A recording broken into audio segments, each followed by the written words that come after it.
ఆర్థిక నేరగాడైనా రాష్ట్రంలోనే ఉండి, రాష్ట్రంలో లేడండి, కర్ణాటక రాష్ట్రంలో ఉంటున్నాడు ఎక్కువైనా. నిన్న కూడా ఏదో వెన్నుపోటు దినం అని పిలిచి ఆయన లేట్, వీళ్ళందరూ ఏదో కార్యక్రమాలు చేశారు కానీ నేను లేడని అంటున్నారు. సో ఇప్పుడు నేరగాళ్ళని ప్రేరేపిస్తూ రాజకీయ ముసుగులో ఇది చేస్తున్నాడు కాబట్టి అప్రమత్తంగా ఉండాలి అని తస్మాత్ జాగ్రత్త అని ఆయన మంత్రులను హెచ్చరించాడు. అంటే మీరు ప్రజలతో మమేకమయ్యి కార్యక్రమాలు చేసి అభివృద్ధి పనులు ఉండండి తప్ప, అంటే ఇదేం పట్టించుకోకండి నేను చూసుకుంటానని చెప్పడమా? ఎట్లా చూడాలి దీన్ని? చంద్రబాబు నాయుడు గారి కామెంట్స్ని, సరిగ్గా 2 రోజుల క్రితం చేసిన కామెంట్స్ని ఇప్పటిని పోల్చి చూస్తే?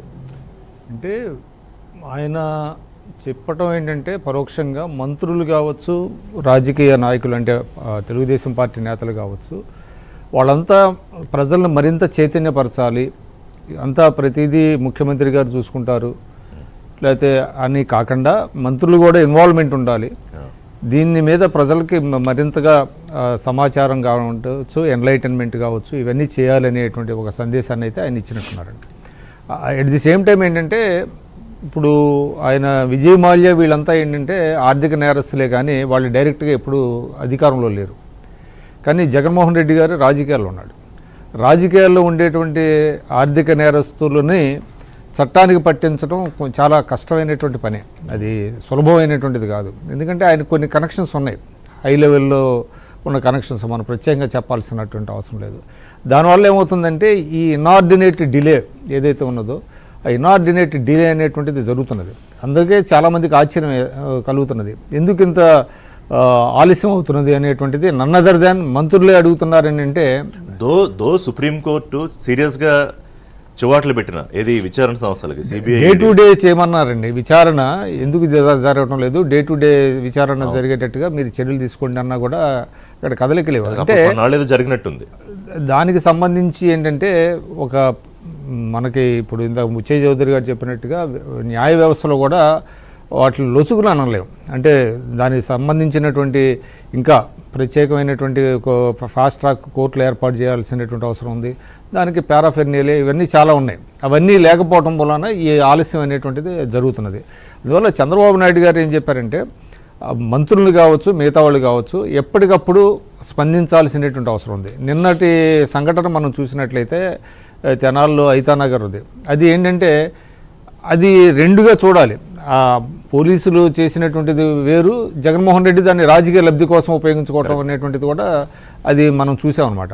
కాబట్టి వాళ్ళు అసలు రౌడీ షీటర్లు అయినప్పటికీ కూడా కొంచెం పోలీసు కొంచెం ఎక్సెస్ అనేటువంటిది ప్రజల్లోకి వెళ్ళేటువంటి పరిస్థితుల్లో పార్టీ కూడా కరెక్ట్గా స్పందించాల్సినటువంటి అవసరం ఉంటుంది.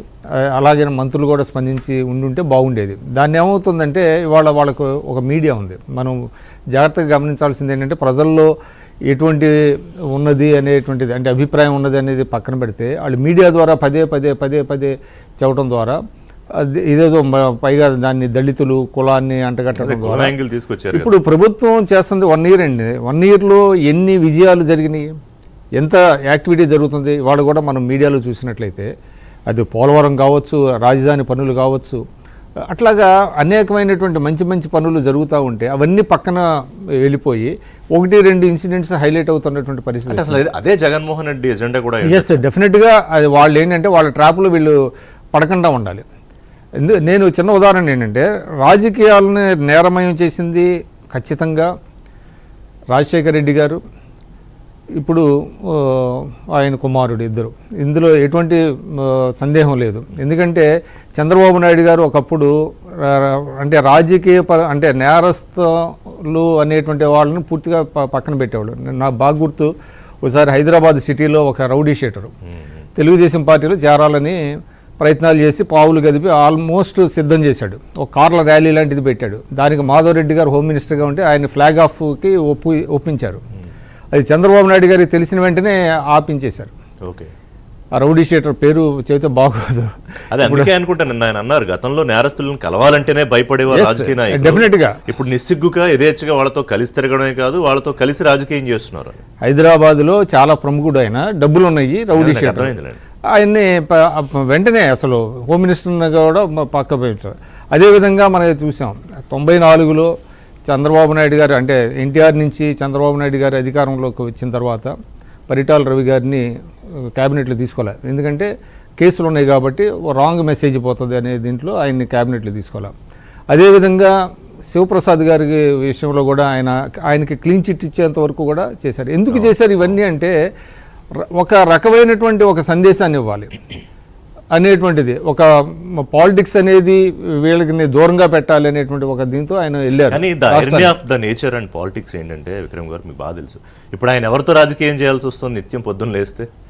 నిజమే, కానీ అయినప్పటికీ కూడానండి చంద్రబాబు నాయుడు గారి పాలసీ కరెక్ట్ అంట నేను.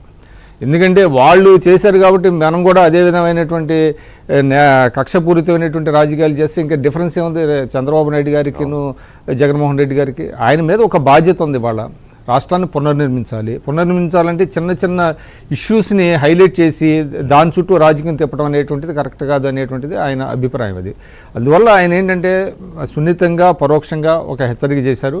But law take its own course. Jaganmohan Reddy గారు మళ్ళీ ఎలక్షన్స్ టైం కూడా ఆయన ఇట్లానే బయట ఉంటారని మనం అనుకోలేము. అయితే ఎంత ఎఫెక్టివ్గా ఆ కేసుల్ని వీళ్ళు ఆయన మీద ఫ్రేమ్ చేయగలుగుతారు, ఆ ఛార్జెస్ కానివ్వండి ఇవన్నీ కూడా, అదేవిధంగా ప్రాసిక్యూషన్ ఎంత స్ట్రాంగ్గా ఉంటుంది అనే దాని మీద కూడా ఆధారపడి ఉంది. అందువల్ల తొందరపడాల్సినటువంటి అవసరం లేదు. ఇవాళ మద్యం కేసు ఉంది, మద్యం కేసులో దాదాపుగా అన్ని దారులు మూసుకుపోతున్నటువంటి పరిస్థితి.